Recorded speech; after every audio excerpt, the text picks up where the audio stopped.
జై శ్రీమన్నారాయణ. నేను డింగరల్ నరసింహాచార్యులు, శ్రీ లక్ష్మీ నరసింహ జ్యోతిష్యాలయం వనస్థలిపురం. పరాభవ నామ సంవత్సరంలో తులారాశి వారి యొక్క ఫలితాలను విశ్లేషిద్దాం.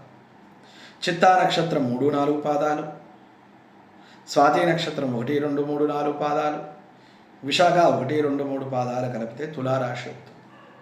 తులారాశి వారికి ఆదాయం 5, వ్యయము 14, పూజితము 6, అవమానం 3. ఈ రాశి వారికి ఆదాయం తక్కువగా ఉంది.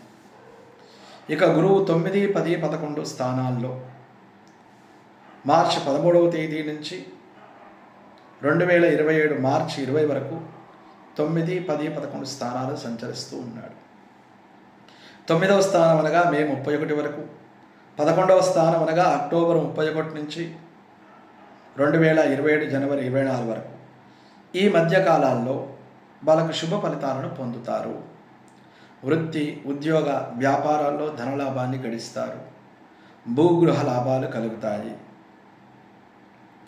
ఇక శని 6వ స్థానంలో రావడం చేత ఆరోగ్యరీత్యా ఇబ్బందులు పడతారు.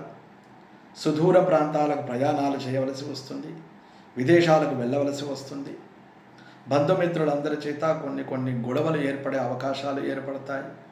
మానసిక స్థితి కూడా సరిగ్గా ఉండని పరిస్థితి ఏర్పడుతుంది. కాబట్టి ఈ తులారాశి వారు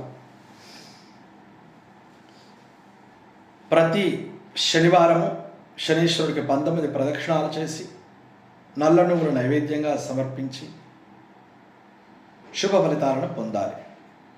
ఈ తులారాశి వారికి ధన, సంపద, అభివృద్ధి ఈ సంవత్సరంలో మే నెల, తర్వాత అక్టోబర్, నవంబర్, డిసెంబర్, జనవరి నెలలో వృద్ధిగా కలుగుతాయి.